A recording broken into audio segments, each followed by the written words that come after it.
Hi, friends. Welcome back to Unmasking with Cindy and Sarah. We are very excited to have you here today. We are ending our burnout series with a very special guest, my favorite person on the planet, besides my child. My beautiful mother, Rebecca Sheinberg, has come on to discuss boomer burnout, creativity, grief, childhood trauma, all of the fun things that Cindy and I love to discuss. Um, she is here. I want to give a little background on my mom and then have her share a little more herself. But um, my mom is just an amazing woman. She was the first in my family of origin on her side to go to college. She went to the University of St. Thomas. She majored in English.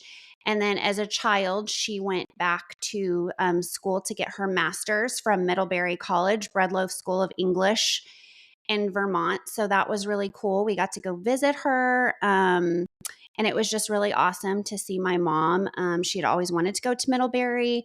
So to see her get to follow her dreams and do that, she is a published author and poet. She is an amazing mother and grandmother. She's probably my daughter's favorite person on the planet. And she has just been so supportive and loving and just the best person ever and such an amazing friend. So, welcome, Mom, to our podcast.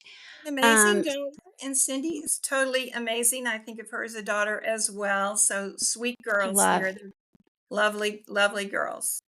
love, Glad you're love, love. here. Well, Mom, we are so glad to have you here. If you could just give us a little bit about your background more in depth, where you're working now, Mhm.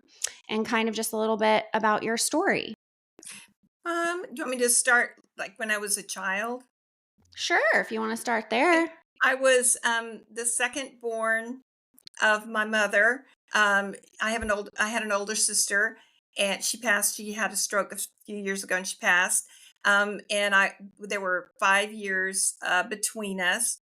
Um, I was not exactly the planned child.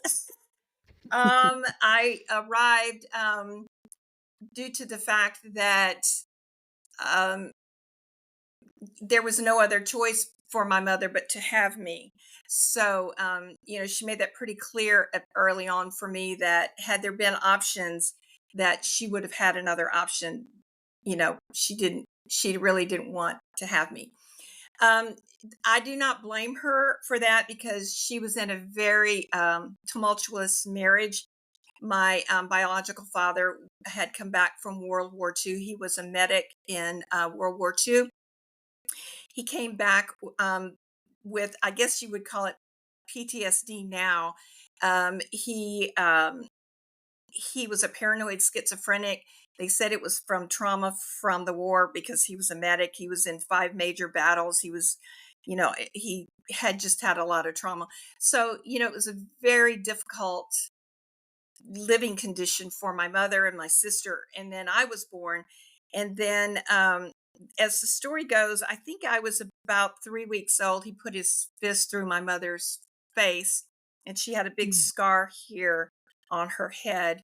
So it was not a calm environment, to Yeah. say the Yeah. least. So, just things progressed on. When I was about 3, my aunt worked for Neiman Marcus, and they started me modeling when I was 3. So I started being a professional model at 3 years old until I was 10 years old. So, I liked it, but I mean, it was, very stressful kind of situation. So in the early 50s, I was doing that. I was bringing money into the house because there wasn't too much money. My father was in and out of mental institutions. They would put him in, and then he would talk his way out. He was very good at that. And he also had manic situations, so he would be very high and then very low. So money was difficult when I was growing up. My mother had different kinds of jobs. She worked from home. I know that working from home is a new concept, but it really isn't, because people did that back then too. And so it was pretty difficult. By the time I was 7, I had a duodenal ulcer, and the doctors said that I was as close to a complete nervous breakdown as a 50-year-old salesperson. So, and they said it was from trauma in the home. In the 50s, they didn't take you out of the home. They just said, fix it. And they told my mother, you have to spend some time with this child. They said that's the only way she's going to get any better, is if you actually spend time with her. You have to spend time with her. So she did, and it was and I always still it was around Christmas when I finally got out of the hospital. I was in the hospital a couple of months, and we made this tablecloth together. I still have the tablecloth. It's something Mhm. that I really prize, because it was kind of the only time she spent one-on-one time with me, because she had to. And but she did. I don't want to.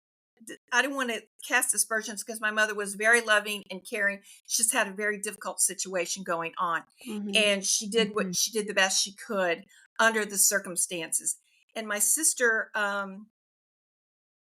she kind of my sister is was a very kind of conniving person, so she had to really put a lot of time into my sister to kind of keep her in too. But it was not an easy situation growing up. Mhm. But she did put us in Catholic school, because she felt that the nuns would be a comfort to us. And actually it was very Mm. comforting for us to go to Catholic school. So that really helped. Um, but the real interesting part about the ulcer was, I must have had a child psychologist. I don't recall too much. I do remember someone coming into the hospital room and playing games and playing with me and doing things. But I remember coming home, and I was 7 years old. And I remember saying, well, I'm not going to let any of these people bother me anymore. Nobody is going to make me sick again. And this is never going to happen to me again. And it Wow. didn't.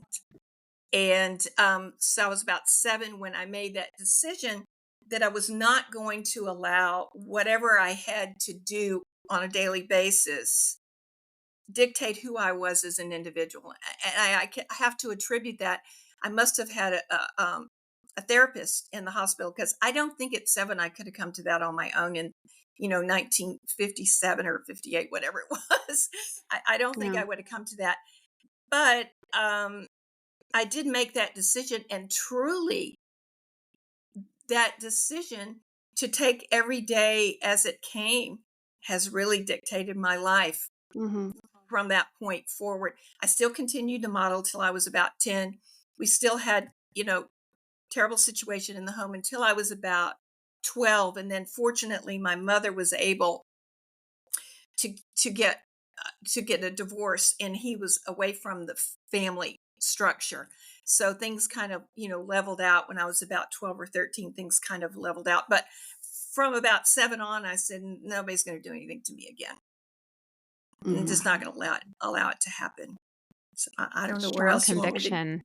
Yeah. No, and thanks for sharing that, Mom. Yeah. I didn't know Hmm. how much you were gonna go into detail with all of Hmm. that.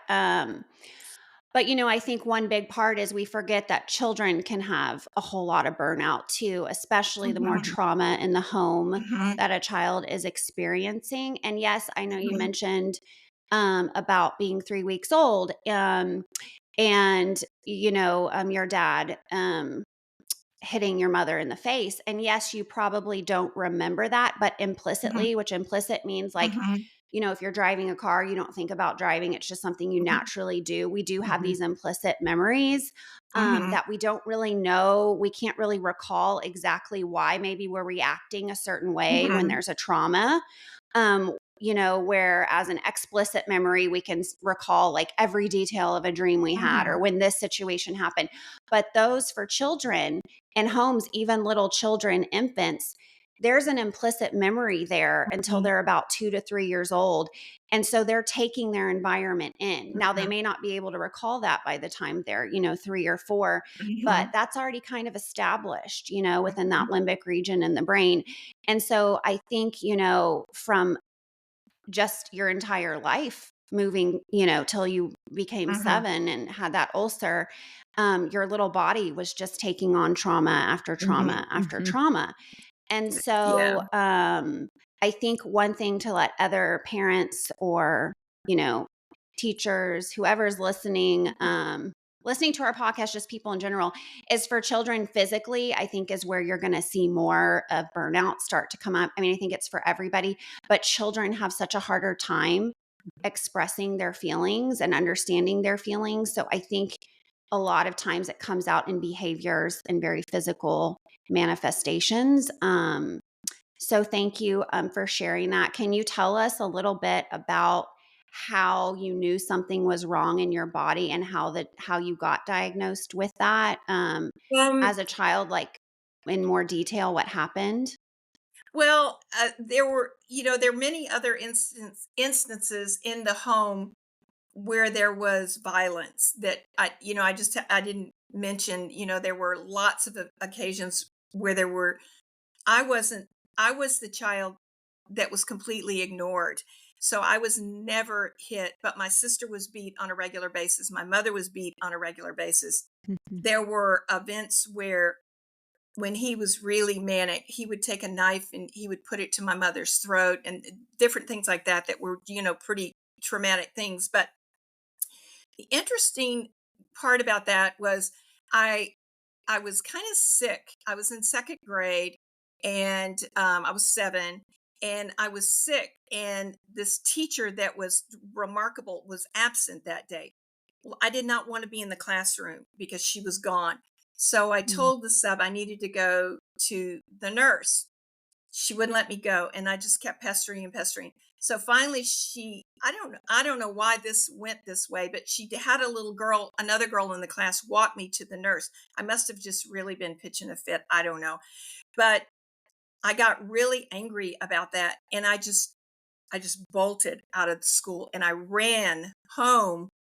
And the policeman that was the crossing guard, he says, "What are you doing?" I said, "Well, I'm sick." And my mother said that to me for me to walk home, which was not true, but that's what I did. And then I was pretty smart kid, and I hid behind trees when I saw cars because I didn't want anybody to pick me up. And so then my sister had taught me how to pick locks. I'm just saying. I was 7. She taught me how to pick locks. So I was in the garage and I picked the lock to the garage, and I went in the house and my mother was working somewhere. I don't know where mother was working, but she called me because the school had called her and said I had run away from school. And she called me and she said, so, I went to this daycare after school. She said, I can't remember the name of the daycare, but they came and got me and she said they're going to come knock at the door and just go with them. And I said, okay. So I went down there and then she realized at that point I was sick and something was really Mm. wrong. So she took me to the doctor and they did some tests and things, and then they put me immediately in the hospital because I must have been really acting out at school. That's what I Yeah. must have been doing because she had another little girl walk me. I don't know why. But then from that point on, things just, after I got out of the hospital, I was in there a couple of months. I went back to that very same teacher, and she was so kind and good. She was very remarkable because I had missed so much school, but she helped Mhm. me on tests. She would whisper in my ear the answers, and Aw. she was very kind. And my mother would have to bring me. Back then the way they treated ulcers, they made you drink half and half cream every hour. Mother would bring that up to school, and I would go out on the stoop and drink this milk. But I remember very, very clearly the time she spent with me, and then whomever helped me in the hospital, I Mhm. really made that decision because I totally was burnt out by the time I was Yeah. 7. I was working, I was going to school, I had a crazy house. I was completely, spent. But then I remember rallying, but because you can Mhm. find that inner strength in yourself, you got to Mhm. dig down in there, but it is there. And if Mhm. you believe in yourself and go, okay, you know what, this is really hard, but I am going to get through this day. So if you take every day and go, this is the day I have to live, Mhm. this is the day that's been given to me. So I'm going to do the best. Yes, I'm upset. Yes, I'm sad. Yes, this is difficult. But you know what? I'm going to get from point A to point B because I'm not going to let this stop me. I'm just not going Yeah. to let it do it, you know? So I don't Thank you know. for sharing all of that. As you're talking about being a 7-year-old and having the physical manifestation of Mhm, stress, I was thinking back to our guest we had last week, Amelia Nagoski, and she was Mhm. talking about how, when we have stressors in our life, we mhm, have a beginning and a middle and an end of a stress cycle. But if the mhm, stress cycle never really ends and you're just Mhm. constantly in it, mhm, like you were, it makes sense to me why your body would just get mhm, really ill at such an early age. It was almost like saying, enough, this is too much. And so, Mhm. my right. question for you, I don't know if you were going to go there or not, but fast forward to adolescence when you are forming your identity and Mhm, you've made this decision for yourself mhm, that I'm not going to allow this to affect me in this way. mhm, But then you've also got this, you know, preteen, teen, mhm, hormones, bodies mhm, changing, all of that. What was that mhm. like for you? When I was 13, I was in 8th grade. I was like the class clown. I masked a lot of that with joking and being the silly one in the class and acting out and being the joker and kind of being the goofball in the classroom. So I kind of just was acting, like I was, but it really wasn't me. But Yeah. it kind of helped you get kind of through things. It Sometimes you put on every time you do anything, you're one way with one person. I'm not saying that you're Mhm. a different person, but sometimes you're more formal with Mhm. some people, sometimes you're less formal, sometimes you can just be yourself. But I think when I was in school, I was kind of playing a little role as kind of the jokester. And then, of course, I was raised by, I'm a boomer, so I was raised by, um, you were seen and not heard children. So you didn't talk back to your parents. And if you had ideas about things, you had to figure out another way. So I started writing short stories when I was about 12 or 13. I was about 13. I started writing. And I remember my sister going to my mother going, "Have you read those stories that she wrote? Have you read those?" Mother goes, "Oh, she's just, she's got a very creative mind." But they were very gruesome stories where people were, like brutally murdered and, horrible, Freddy Krueger kind of stories. I mean, I've never read those stories to my children, but they were This is very, all new. I never knew any of this. I never knew you wrote stories like this at they all. were So very, this is like very new. I'm graphic. very interested now. Yeah. They were very, very graphic stories. And I remember the very first poem I ever wrote. I think it's somewhere around the house. I don't know where. It was about death. And Mm. one line I remember from it was gutter rats and they run quick. It's Oh all, man, it those was just rats. really so I poured Uh, all of this angst into writing. And mhm. really stories that were, pretty you the poems that I write now are real. What I write now is real different. Yes. But, Wrote back then. You're you in know, your soft era. but in a way, Yeah. I mean, you are right. Like that generation, you did not have a voice. Yeah. Like, you just didn't, and you were angry. I mean, you Yeah. had a rough home, Yeah. Mhm. Yeah. um, and you needed a way to get that out. I mean, Mhm. I think the Cindy and I's generation, Cindy's on the cusp because she's a Gen Xer, but the millennials, like, we really are like all about the feelings, because Gen Mhm. Xers, I feel like y'all were latchkey kids, and y'all were just kind of left. And that's Yeah. because the boomers, y'all were just like, see you when the lights come on at night. And then y'all Mhm. started working more, especially the mothers. So then you Yes. have like the Gen Xers that kind of were doing their own thing. And then the millennials, Mhm. I don't know what happened with epigenetics, but we all came out just like, somebody honor our feelings, please. And so now we're real big on that. But I mean, that was your outlet, Mom. I mean, Yeah. And we, the thing that I think is kind of remarkable is I think about when I was a child after that, when I was so sick. Um, it was a funny house that I lived in. I was in everyone. I was one of the. I was that kid that went, "Oh God, here she comes." I was in everybody's house. I knew I had spent the night with everybody in the neighborhood, even if they had children or not. My mother allowed it. isn't And that weird? Like, she would go to random people that didn't have children's house and Yeah. spend the night. Like, that is It makes sense to me though. that's and so I weird. would ask everybody, "Can I come live with you?" I remember there was this Oh. woman she did this children's show. Her name was Kitterick. And I got to go on my birthday or something. And I said, can I come live with you? And she went, "No, I live in a tree." I said, "Oh, well, I'll live in the tree with you." But I was always seeking, I was always seeking, I spent the night with the Cochrans down the street. They had no children. I spent the night at my sister's, Carla Smith's house. That was my Hmm. sister's friend. I can remember going up on the roof and he was looking at the stars. He had a telescope.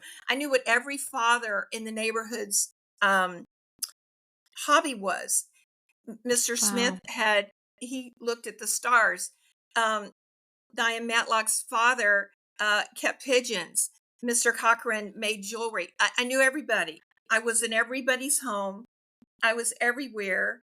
I I just went everywhere, and none of the other children were allowed out of their yards, but I was, because nobody really watched Wow. me. You know But what I'm thinking about though? I'm thinking about protective factors. I know. I was thinking about, Sarah and I talk a lot about the ACE score, the adverse childhood experiences score. And, you know, Well, you two ace it. You two ace it.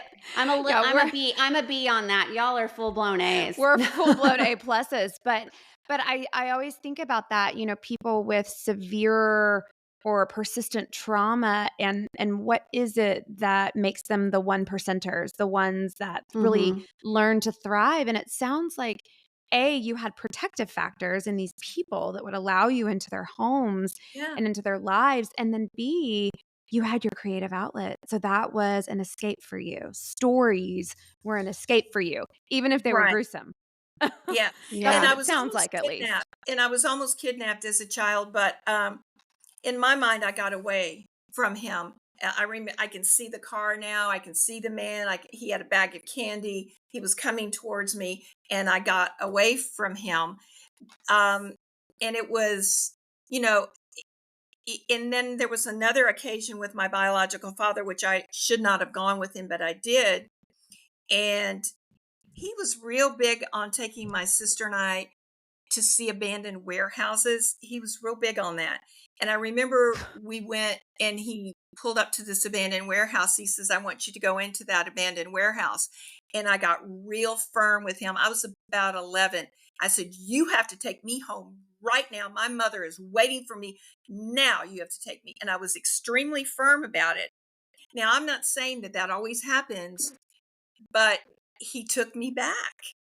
And I don't know Yeah. what the deal was with all these abandoned warehouses and all this stuff, but I was a very I took care of myself from Mhm. a very Mhm. young age, and as much as I could protect myself, I did. Now, I'm not saying that everybody can protect themselves 100%, because there's very bad people out there that can do lots of bad things to you. And you can't protect yourself. Even with saying no, you can't protect yourself. But all I'm saying is that if you have the ability within yourself to say, no, I'm not going to let this, even if this horrible situation is happening, I am not going to let it completely dominate my life. I'm not going to let it do that. And you have to find that strength within yourself. And it's real hard to do sometimes. Yeah. It's really, really hard, especially if you come from, but sometimes I think if you've come from a lot of trauma, you kind of expect it. Um, Yeah. you kind of Yeah. go, well, okay, this is what we're doing, and Yeah. then you go, well, okay, this is something else I'm going to have to just, get through. I'm just going to have to Sure. get through it. Yeah. Yeah, and I think too, Mom, you have always had a very, I just say this all the time, but a very intrinsic sense of self. And I Mhm. think going through that trauma that you experienced your entire life, also um, not really having the kind of attachment that kind of helps you have really healthy relationships as a child. So you've Mhm. intrinsically had to really like pull from yourself. And that is something that you have always been. You have never cared what anyone has Mhm. thought ever, which is No. hilarious because you had me as a child and I always care about everything.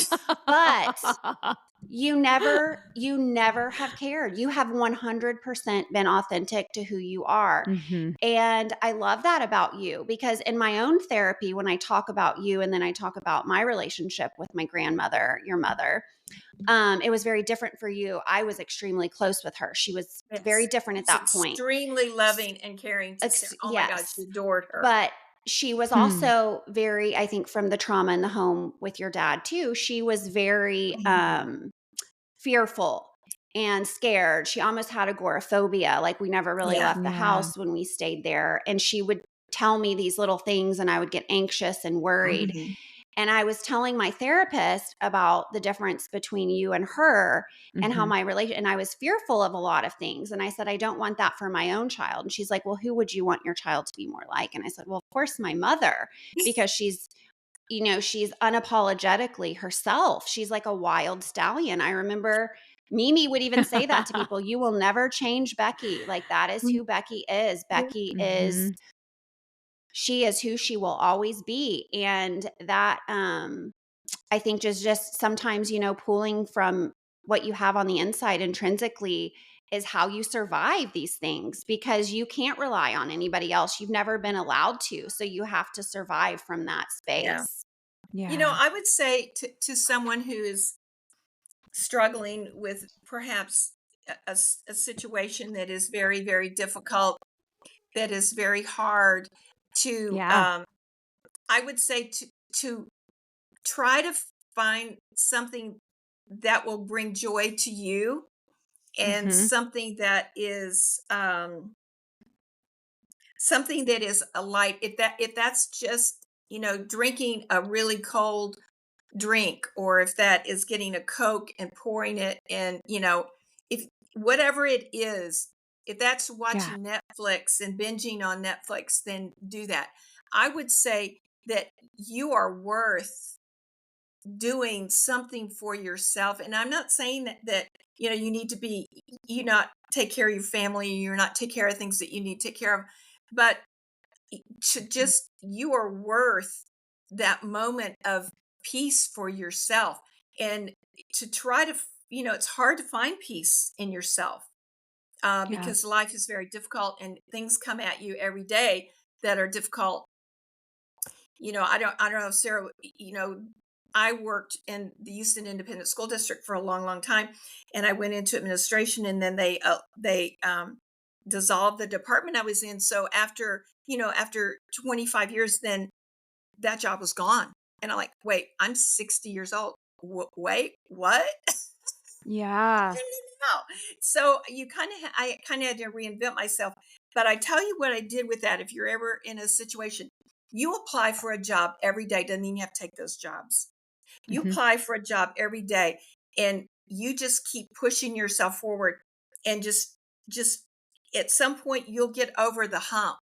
You'll get over it. Doesn't mean you have to take those jobs, because there were a lot of jobs and I went, oh, I can't, I'm not doing that job. But I applied for it, and Yeah. you have to put yourself out there, even if it's hard. Mhm. And it helps you to get through these very difficult situations. At least for me, it did. I don't know about for anybody else, but you just have to push forward, because things are out of your control. So you have to control what you can control. Yeah. Yeah. And you are from the boomer generation. And I think a lot of boomers are still out there working, or Hmm. even if they have been bought out by their company, they call them Hmm. back for consultation. I've known so many Hmm. boomers that are still, I mean, Yeah. Yeah. y'all were conditioned to y'all better work, and y'all, y'all, I mean, Yeah. really though, I mean, the Yeah. boomers, y'all are still plucking along. Y'all Yeah. really, Yeah. um, and I think Mhm. that's why also is you're busy. And sometimes I think that keeps your mind more active. And I Yeah. think you're seeing people live longer lives and Mhm. all those things. But y'all were raised by a generation that really did not nurture at all. So, the boomers really Mm. had to look within themselves. Mhm. Yeah. And, I mean, it's just, it's hard, to be from families, from like that, from trauma. But also Mhm. one thing too, Mom, that you did, that I think is pretty amazing, is you took a step back from your family of origin after 18 years old, and you really distanced yourself, but then you were Mhm. able to come back and have a better relationship with your Mhm. family. And I think that that's something that a lot of people have a hard time with, because they Mhm. think, oh, this is my family, I can't put up a boundary with them, or I can't. But it's okay Mhm. Yeah. to take some time away from your family if it's toxic Mhm. and if it's not Yes. good. And I know you did Yes. that. And Yeah, that was I a hard did. thing for you. You had It nothing. I was. remember you told us you left your house. And I also want to Mhm. note this, everyone, when my mom left her childhood home, she was 12. My grandmother had come home and said, get some of your things, we're leaving. My mom was not aware that they were never coming back to that house because they were getting away Mm. from her father. So Mhm. my mom has had multiple times in her life where she has had to leave a situation with just what she has on her back. Mhm. And she is the least materialistic person you will ever meet. Yes, she loves to buy stuff. We all love to buy stuff, but she does not care. She has no attachment to any kind of inanimate object on this planet, because she's like, you know Uh, what? You can always buy something else. So I just want to It's say always that out goals. there. out there. Those are But, goals. I mean, talk about Marie Kondo, but does this give you joy? No, but I No. think, you really did just leave multiple times. You've had to just leave everything. Yeah. So I think that's really telling of, you having to kind of press on and create a life for yourself and restart over again, and those kinds of Mhm. things. Can you talk a little bit about that for us? Um, yeah, my mother had a complete nervous breakdown when I was, I guess I was about 13, or I guess 14, maybe. I was about 14. Her sister, who she absolutely adored, died suddenly, and my uncle. It was a very tragic situation. The house caught on fire. My uncle didn't get out of the fire. He died in the fire. My aunt was completely. She was in the hospital. She'd had heart surgery, open heart surgery. She died 3 days later. So my mother's close family, the people she really loved, died, and they were just gone. And mother really. There were some other factors going on. But she had a complete nervous breakdown. So from the time, okay, so from the time, all right, my dad left the house. I guess I was about 12, and then mother got really really sick when I was 14. So there was about a year and a half there that mother was not sick. But then at about 14, my sister graduated from high school. She went to college, but she didn't make it through college. She dropped out. She just did. She didn't make it. And so Linda was gone. And my mother was on a lot of medication that the doctors had put her on because she was in a really bad state. So, it was just me, and it was my stepfather. He was a nice enough man, but he really didn't play a big active role in my life. He just didn't. And he was a very sweet man, but I just didn't have a close relationship with him. And um, mother was just really sick, and the medicine would make her very angry. And she would she would have these terrible migraine headaches, and then she would wake me up, like 3 o'clock in the morning to take her to hospitals to get shots and things for her migraines. So from the time I started driving when I was 14. So from the time I was 14 until I was really 19 or 20, it was pretty rough in the house.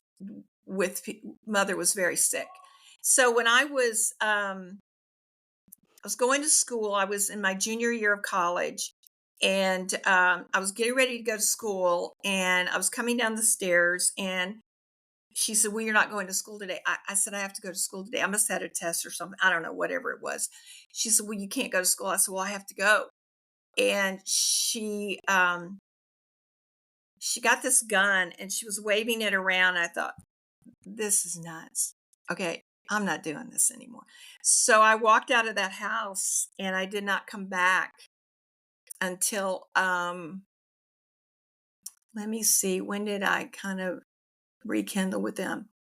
I left. It was a lot going on. I had to figure out where to live, and my professor let me stay at his mother's house. It was just a real complicated situation. I met Sarah and Travis's father. Went out to California to live with him. So after all of that, I guess that was in 1971. I kind of I kept a little bit of contact with my family, not a lot.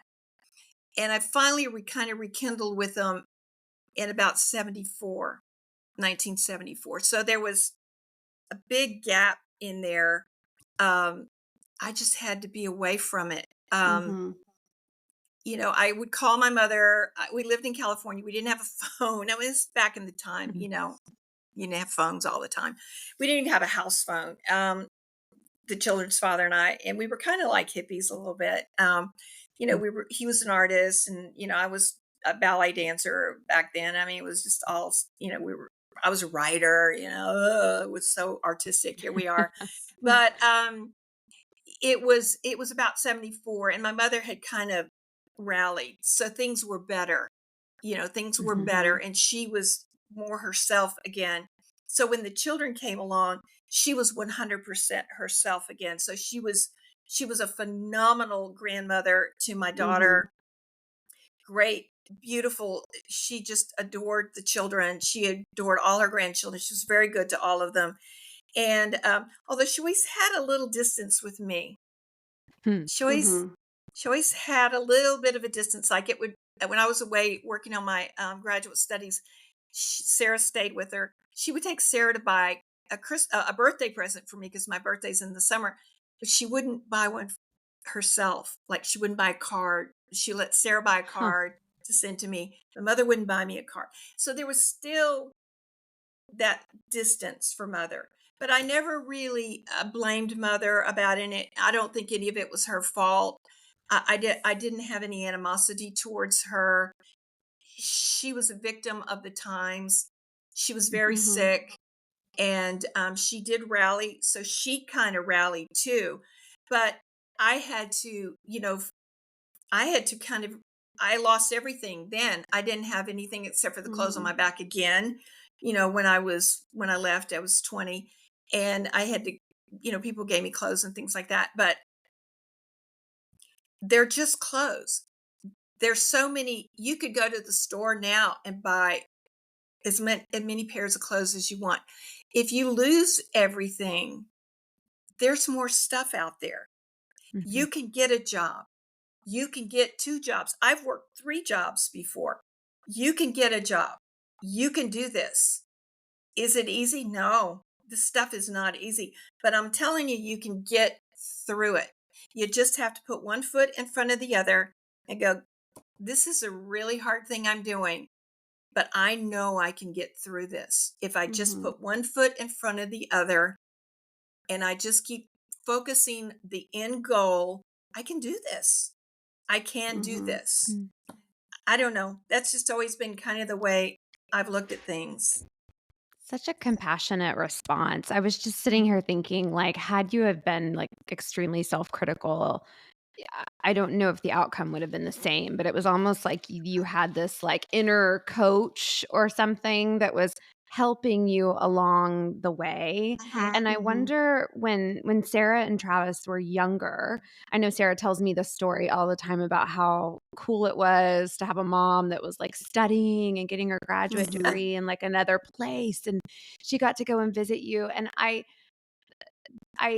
kind of think of that as like almost like kind of being ahead of the times a little bit, like just unapologetically, like, I am going to do this for myself. This is what I want.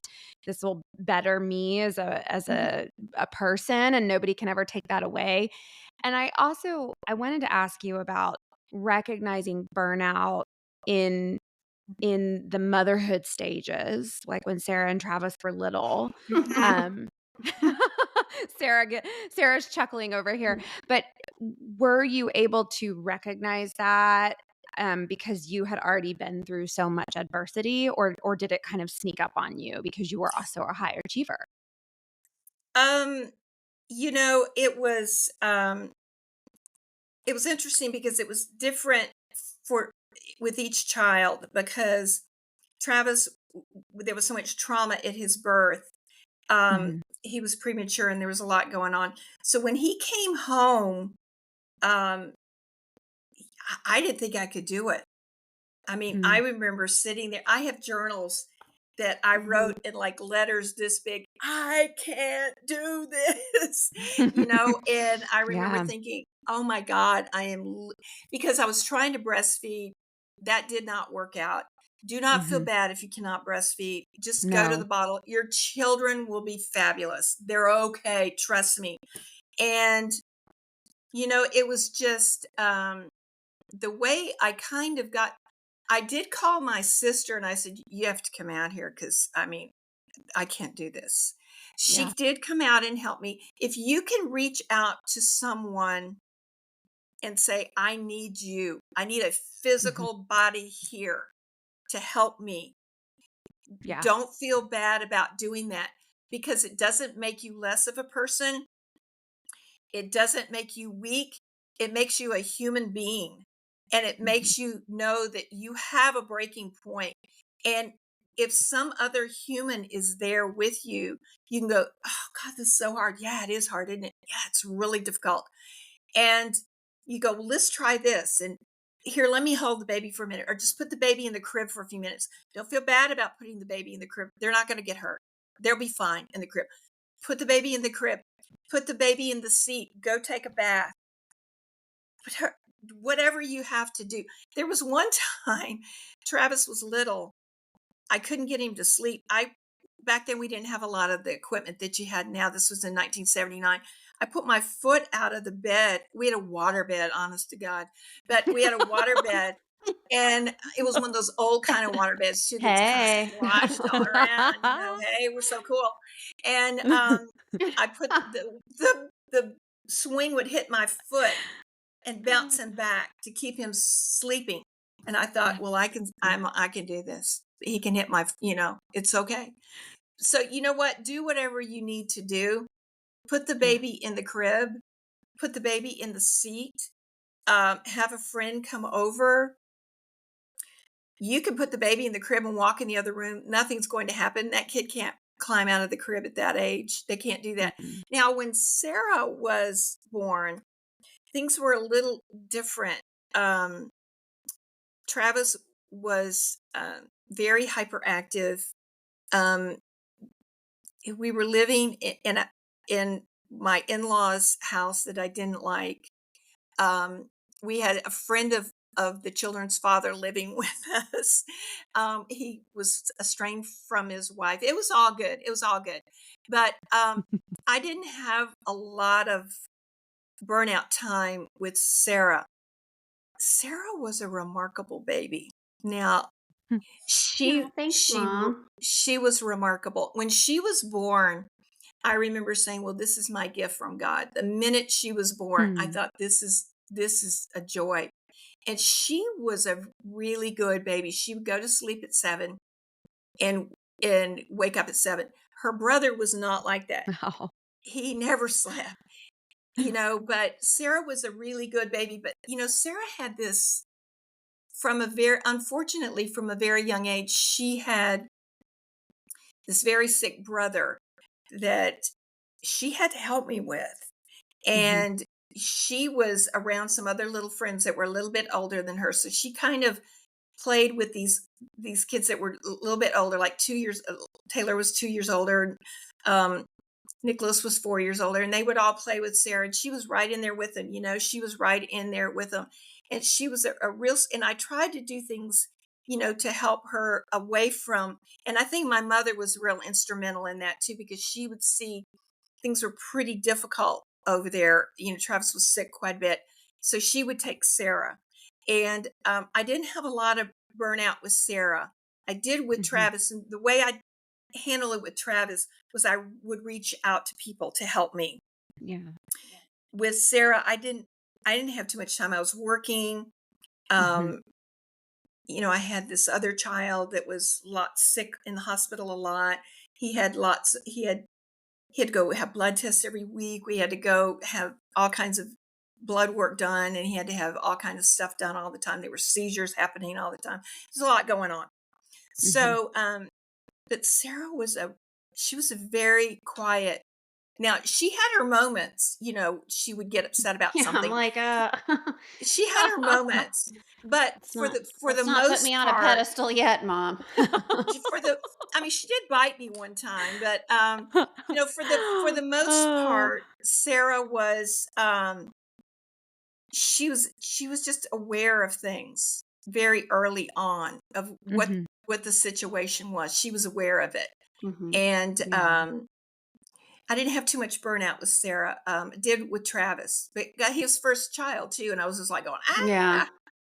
I know, But they give you a Sure. baby to come home and you're like, "What do I do?" Even though you I take don't know how to do the that. little yeah, class, like how to swaddle, and it's like, how do I not kill a little human? Like, I mean, Right. yeah, see ya, yeah, good yeah. luck, How do you So but even bathe them? disorienting. How do you bathe the child? I have a picture. Nope. This is the most absurd picture. I have a picture of bathing Travis. I have a long sleeve shirt on, and I'm sticking my long sleeve shirt in the water with the baby. I was like, "Oh my We're God, not you were so out thinking. of it." I was so out of I it. I was mean, so Scrambled brains. distraught, scrambled. You know, here, let me just put the long sleeve shirt and wash the baby. You I know, mean, I don't know, I but don't know. No. I do want. Oh, go ahead, Mom. no, I was just gonna say, I put you in the bed with me too when you were a little bit older. You slept with me sometimes, like when she was about 2 or so. You know, I would have her sleep with me, which I think was comforting. Travis slept in his own bed, but sometimes he would get in the bed with us. But and then The I water was bed? No, no. no, that Okay. stayed in This was my California. mom and dad. They separated or divorced Oh, or okay, okay, separated okay. when I was 2. So when we moved to that Yeah, No other more water house, I bed. spent a lot of time in her room. mhm. Okay. Yeah, you were almost But 3. You no, were almost I 3. know. I think too, when you've been through like the experience that you had of being, that ulcer in such a young age and knowing you could get through that helped Mhm. you at every stage of your life. Like even Mhm. now when you go through things. Yes.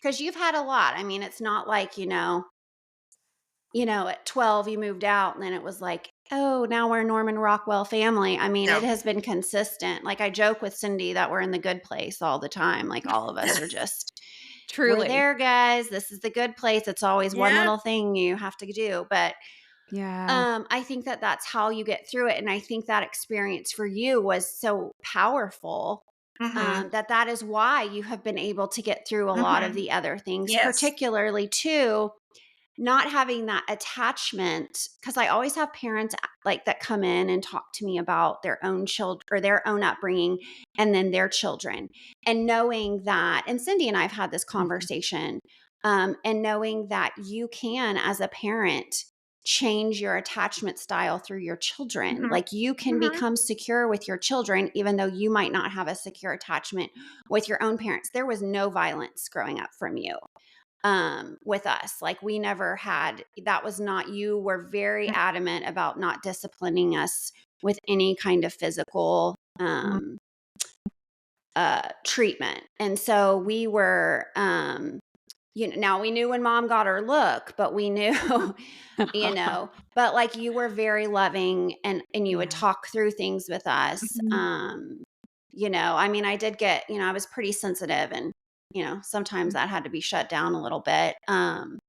But you really got, I think your attachment, we securely attached to you. So I think you have healed in a lot of ways because your children Mhm. for you have been able to kind of fill a void that you didn't have. It doesn't mean that other void with your parents doesn't go away. And I also want to just preface this and say that, physical abuse, I think it's a lot easier for people to, you know, take it more seriously, but neglect is huge. Like neglect Mhm. is a huge form of abuse to not Mhm. even be acknowledged. It's sometimes like at least, none of it is right, but if you're physically getting attention from someone hurting you, that's very different than someone in your home, like a parent that you don't even exist for the most part. Like Yeah. Yeah. that's cruel. I mean, it's all Mhm. cruel, but that is very cruel in itself. So I Mhm. just wanted to say, like, I know because you had mentioned mom, like, you weren't physically um Mhm. um treated in your home, physically treated Mhm. terribly. But you were not even like you were neglected and told so many different things. And that can be very hard. So for you, I feel like the theme is you have just really pulled from yourself and you've also rewritten the direction and helped change Mhm. generational traumas through how you do not want to parent your children and how you chose Yes. to parent your children. Mhm. Um, and I think that's hope for people because, a lot of times people can also get scared when they're pregnant and they're having a new child and they came from this, what if my daughter and I have this kind of a relationship? I don't Mhm. Mhm. think you can get closer than you and I. I know you and your mother Yeah. didn't have an amazing relationship, but you and I do. And I think, Yes. Mhm. um, resiliency, a lot of the protective factors Cindy was talking about, have really benefited you. And the survivor mentality, not the victim mentality. Mhm. So, Yeah, you can Yeah. you can yeah. choose to you're exactly right with that. You can choose to take those experiences and then try to get the positive out of it. What did I, because I really could have gone, you know, a whole other kind of way. Sure. It could have been a whole other scenario for me, but I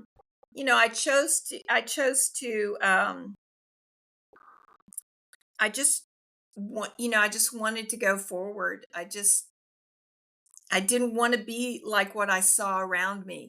And if you don't like what you see around you, then look in yourself and know what the good is you want around you and then Mhm. strive for that.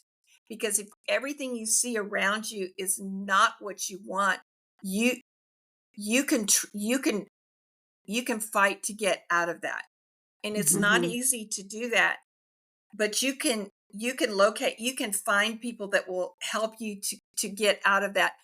And I didn't really feel like when I was in college, I wouldn't say that the college professors were exactly instrumental in success for me.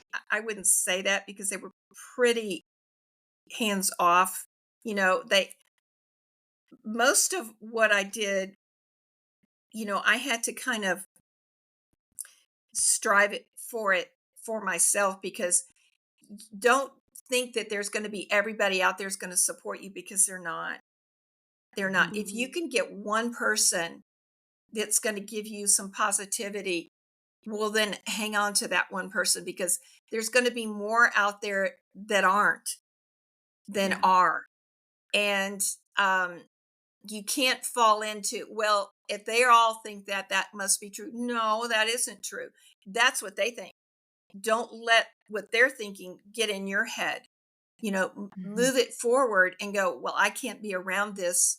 Or if I Yeah. have to be around it, I'm not going to let it be part of me. I'm going to hear it out there and I'm going to know how to live in it, but I'm not going to let it define me. And nobody knows what goes on in your own head. Nobody can take your thoughts from you, and nobody can do that. You can be in charge of your own thoughts. Even if you can't be in charge of everything around you, you can be in charge of what you're thinking, and nobody has to know what you're thinking. Yeah. Because a thought is just a thought. It's not an action. That's right. And, True. and I think too, you saying that, to kind of bring this to a close today, because, the thoughts, you put it on paper. That's where writing comes from you. That's a great creative outlet for you. Yeah.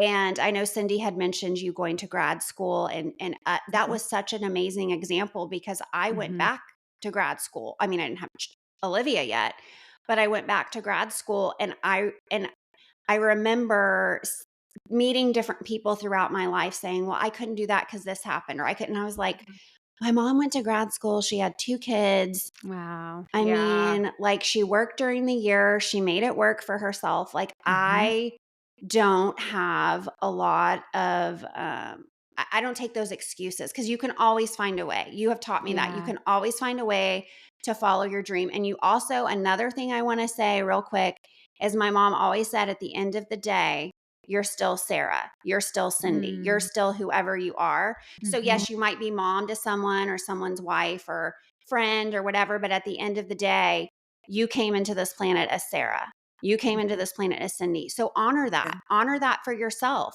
If you want to, like for instance, we were just talking, and Cindy and my mom might be walking the Appalachian Trail because my mom wants to do it. Cindy wants to do hiking it. boots on my Christmas list this year. Y'all are getting love it. wild. No. I love it. I'll do it. But I know, but just doing things that are great for you, because that's how I think that's the catalyst to burnout, is really listening to your body, giving your body a break. Maybe you do have 2 days that you just lay in bed, but just saying, you know what? All right, my 2 days are up. I'm going to get up. I'm going to do it. And listening to yourself, and finding, like you said, one person that you can call or talk to that is there for you. So, we are just so honored that you came to kind of share, honored. and we're so I'm vulnerable. so honored to be in your presence. Both of you are such lovely young women that are doing such good things and taking such good care of your families. And I respect both of you so much. And you're just lovely young women. Well, that is so sweet. And Cindy and my mom just had one of her poems published in the Texas Bards Poetry Anthology, Poetry by Texas Poets. So And cool. I asked her if it was okay if I could read her poem, because I just love it. And it's my mom loves Vermont, if you know her. And this is just such a beautiful poem. And I think it is a testament in a way to burnout, of not burning out and to keep going. So this poem by Rebecca Sheinberg is called The Reflection. The Reflection. Too bad you are gone, Robert Frost. I wish you were here to see the Smoky Mountains. You told us how you stopped with your little horse on that snowy evening and listened to the crisp sounds of nature. I have seen your green mountains and know the beauty of a clear Vermont evening. But have you seen the Smoky Mountains? The mist rolls in and tucks them in for the night. Stars peek through the haze and gently illuminate the damp ground. The fireflies dart about and tease with moments of light. Just when you think you see them, they're gone. Silly bugs. Their light flickers, perfection in nature. I am humbled by the greatness of our universe. The beauty that is nature gives reasons to pause on a dark, crisp night. And like you, Mr. Frost, I have miles to go before I sleep. I just love that poem.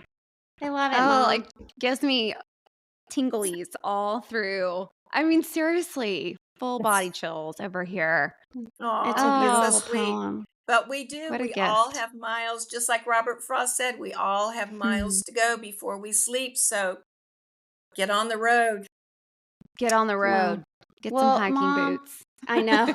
You and Cindy will be. That could be another podcast. I'm Oh, sure we're going to have you on again. I would love to have you I would love Oh, come on. that. We're sure. going to do a little another series in the spring about, Yeah. moms and those kinds of things. But we just love you, Thank Mom. you. Thank you for Thank coming you and so Love sharing our you. much This for was giving me an story. opportunity. Thank you so much. this And was thank you for lovely. all the good work that you're doing. And I know you care so much. And that's why both of you are doing what you're doing. And I am very proud of both of you. Oh, thank you. Thanks, Mama All Becky. right. I Well, love we it. appreciate you Loved guys having you listen. on. I know. Thank you guys for listening to our Thank you guys. episode this week, and we will be back with a new series next week. All right. Bye, Thanks. guys. Thank you. Bye. Bye.